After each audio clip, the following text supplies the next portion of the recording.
I want to welcome Miss Aleigha Butler to my show. She's the owner of On Fire to Live, LLC. I want to thank you so much for allowing me to come down here to interview you, to talk about your book and becoming an author. And, you know, you've written at least, 3 or 4 books or something? I've written 5 books. 5 books. Wow. Well, for the viewers that don't know you, for my viewers that don't know you, can you tell us a little bit about yourself and where you're from? I am Aleigha Butler. I was born and raised in Gaffney, South Carolina. I lived in Atlanta for about 26 years before returning to South Carolina. So we're definitely in your hometown. We're in my hometown. So what made you become an author? Well, I actually became an author as a mother. Mm-hmm. Some things you don't know that's in you until you have a child. Mm-hmm. And I didn't want the TV babysitting my baby. Mm-hmm. And she fell in love with Dora the Explorer. So I came up with the concept of Precious the Panda. Mm-hmm. That was my first book. And my book teaches bilingually English and Spanish, foundational English and Spanish. So I was teaching her all these things. So by the time I went back into a corporate world, she was 26 months old. Mm-hmm. But at 20 months old, I taught her how to spell her name, how to count to 15 in English, 10 in Spanish, 6 of her colors in both languages, 6 of her shapes.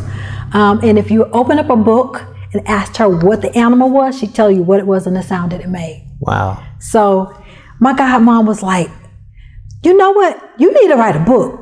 Because some people, they want to teach those children that same stuff, but they either, 1, they don't have the patience, or 2, they don't know it. Right. And so I had the patience and I knew it. So that's how I learned it, but Just For Me was born. Okay. Now, did you have any experience writing books before you wrote your first book? I had no clue about it. Absolutely no clue. Wow. So you just went out on faith. I went out on faith. Mm-hmm. I researched a couple of companies, and from there, I just kind of went with what felt right. Right. And what's your favorite aspect of becoming an author? My favorite aspect of becoming an author is knowing that what God gave me will always live beyond me. Mm-hmm. So it'll be a part of my legacy, and it'll continue to live and teach others. Right. And going through the process of writing your book, or maybe coming up with the idea of your first book, did you face any adversities or anything when you went to maybe, just with the planning process, any doubts you may have had, or any naysayers out there that?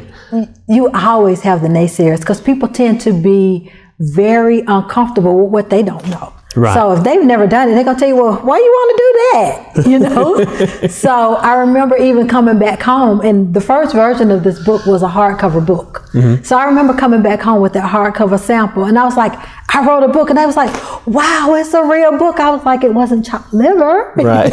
So yes, you will have the naysayers, but you got to know within yourself that this is doable. And I've always had that mindset. My mom always taught me that anything you want to do is doable. Just put God first. Right. And you just got to take action to do it. You have to take the action, because you can do all the research all day long, but if you don't put action behind it, it's just a dream. Exactly.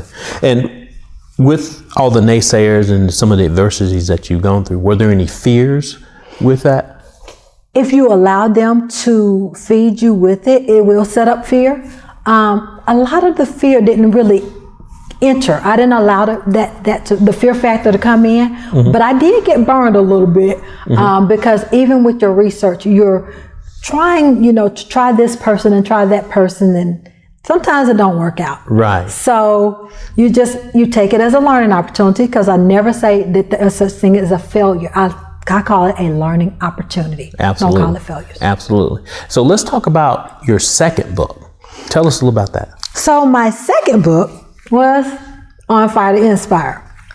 This book was birthed by the Holy Spirit, and I would wake up in the midnight hour. So I'd be in good sleep, and all of a sudden I'd wake up. And Lord would just give me pieces. And so I would just be writing, and I'd never done this before. And I was like, okay. And so I had written the entire book without a title. And one of the things that I used to say is you should always aspire to inspire someone else. Right. But I was like, but that's not the title. It just didn't sit right. And so I was talking to a cousin of mine. She called me one night. I was in my home office, and I was sitting in there about 10 o'clock at night. And she said, well, what are you working with? And I told her my tagline, but that wasn't it. Right. And she said, did you say on fire to inspire? And I'm like, that's it. And I'm jumping up and down. Right. At 10 o'clock at night in my home office, anybody had a camera looking at me that said, something is wrong with that girl. Wow. But I knew, because my baby began to leap, so to speak. Right, right. That was it. So that's how this one was birthed. Oh, wow. So you have a lot of energy, and you just possess a lot of it, and it's coming out. Yes. So where do you get your entrepreneurial spirit? Were your parents entrepreneurs, or where does all that come from? My entrepreneurial spirit was birthed from my grandmother. My grandmother was an Avon salesman my entire life, and she was a hairdresser. So the entrepreneur was birthed in me from my grandmother. Actually, let me go back. My great-grandfather was a sharecropper. Oh. So it was birthed from her through him, because he was older by the time I was born. Oh, okay. Mm-hmm. All right. And speaking of grandma, and from her, inspiring you and everything, mm-hmm. were there any sacrifices you had to make? I'm sure they had to get you all to where you all are today. But were there any sacrifices that you had to make in order to get where you are today for writing your books? Oh, definitely. I mean, the sacrifices went from your time to, because I always did it working a full-time job, and I was a mother, and you're just multitasking. So a lot of it went from time to finances, because my very first book, remember, I brought it out as a hardcover. Right. And so hardcovers back then, my daughter was like 3, and she's about to be 20. So back then, hardcovers were very expensive, and I had to charge $20, right, and not really make a big profit. And so I had to find a way to put it in more people's hands, mm-hmm. But even coming out with it, that project cost me 5 digits. Wow. Yeah. So it was very expensive. Very expensive project. And so how do you market your books now? I market my books by way of through my podcasts, social media, groups I'm a part of, other mothers. And I actually used to go into schools all the time. With this one, I used to go into schools and daycares, and I used to do story time. Mm-hmm. And my high energy, and this is just naturally me, I'm not putting on a show for you because you're interviewing me, but my high energy would make the kids get to the point where like, wow, let's do that again. Right. I think my largest crowd was about 75 kids at one time. And I was at, oh man, I can't think of the name of the place, but it was like they had different teachers. They have like several teachers, and they would bring them in, and I told them, I said, look, we're going to ride a train today. I'm the train conductor, and if I have to stop the train, I will stop it, and I will put you off my train. Do we understand each other? And the teachers was like, wow, how in the world can she control these number of kids? I didn't know I could either. Right. So, what's been the greatest accomplishment for you for writing all the books that you've had, would you say? The greatest accomplishment for me is actually getting it done and seeing it birth. Because it's one thing to do it, but it's another thing to get it in your hands.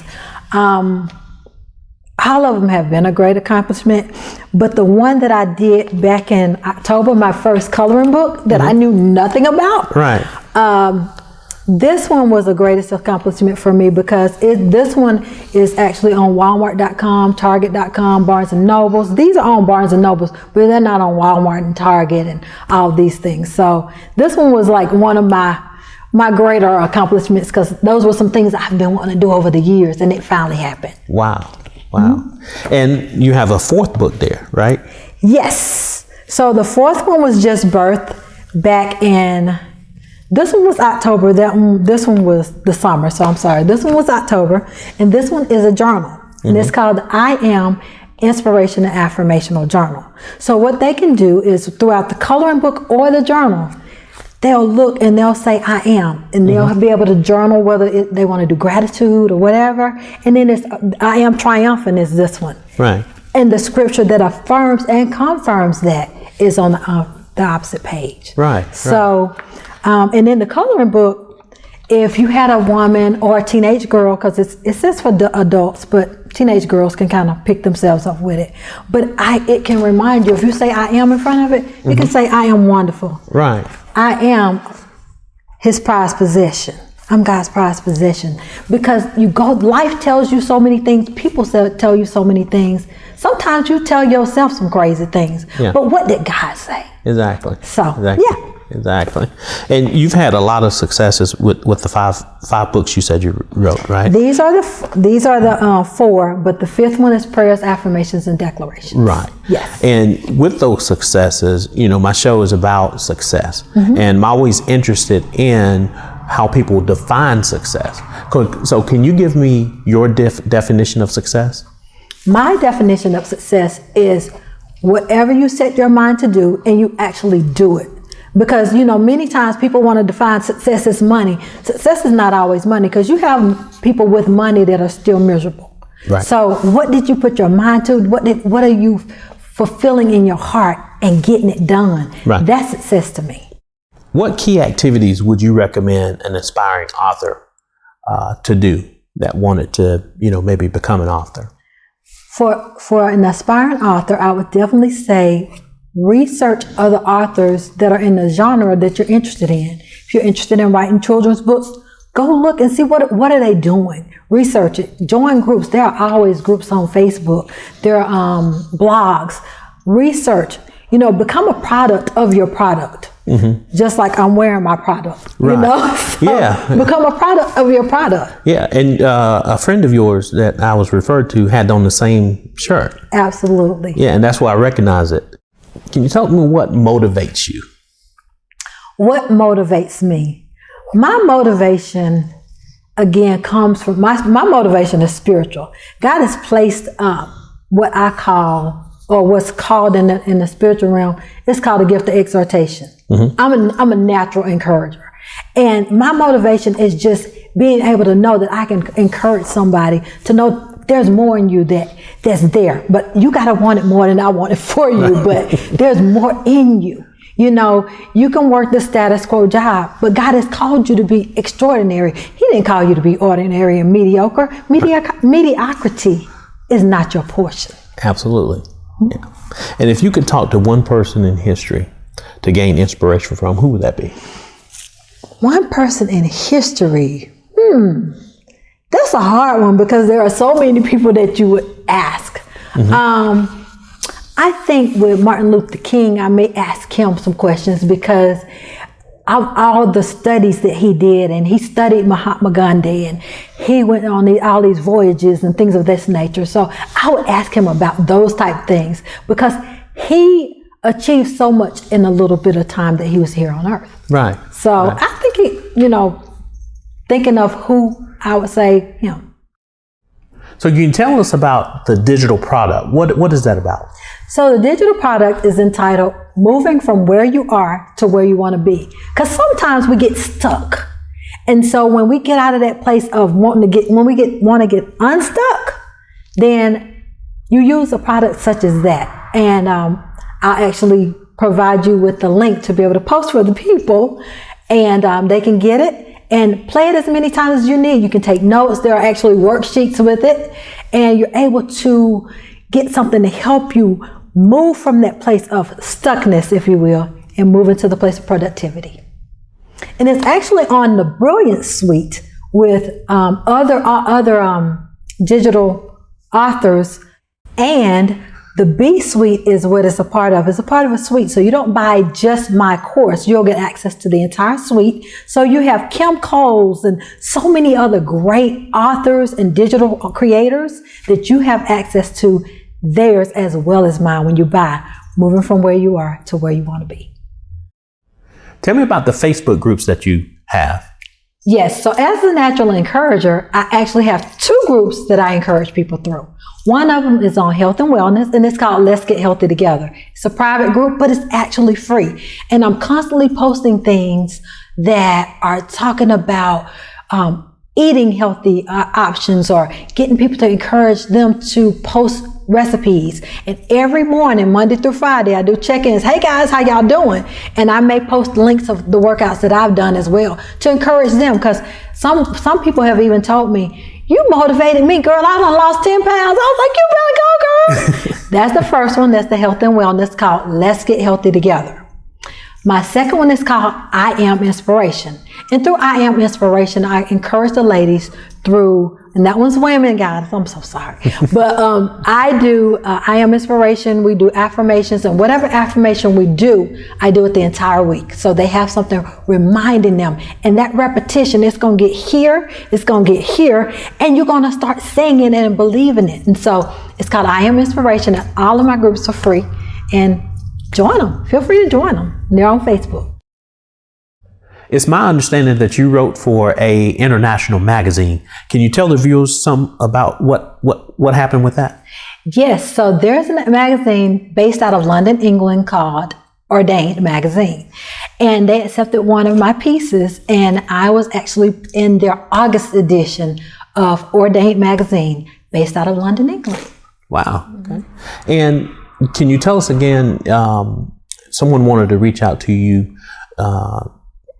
to get some of your books again. Can you tell me again how to get in contact with you or get to your books and to order one? All of them are on Amazon. They can actually go to Amazon, or they can go to Linktr.ee. They're familiar with Linktr.ee, and then the / onfiretoinspire.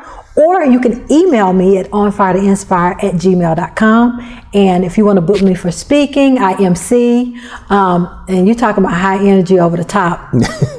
I MC too, so you can imagine that. Oh, okay. So yes, and but that's how you contact me. And my number is 678-750-3233. Okay. Well, good. Now, I'm sure a lot of people are going to be reaching out to you and ordering your book after they hear your story, and it's just going to just explode for you. I received that. It's definitely going to explode for you. Well, listen, I know we're kind of pushed for time, but I want to plug in about your podcast again. I know we mentioned it a little earlier, but can you talk about that a little bit? Yes. My podcast is entitled On Fire to Inspire, and it just had its 7th year anniversary on December 9th. But On Fire to Inspire is currently on Facebook Lives. I do it through the On Fire to Inspire network on that page. We're getting ready to branch out into some other things because we closed some things down to be able to open some new things. So if you go to On Fire to Inspire network on Facebook, we're every Tuesday night at 8 p.m. Eastern Standard Time. And you come in, get encouraged, get empowered, and get pushed into your purpose. Because people call me Miss On Fire to Inspire from the show and the book, but God has called me the Purpose Midwife. I don't birth babies, but I birth purpose. Wow. Well, hey, I think that just kind of wraps it up there. So listen, I want to thank you so much for allowing us to come down here to interview you. Obviously, I'm picking your brain a little bit about success. You've given out a lot of good information, and obviously you've given out good information for the contact information for you. So again, thank you so much for allowing me to do this and, coming on my show and, giving this information that's definitely going to help someone. It's my pleasure, and thank you for the opportunity.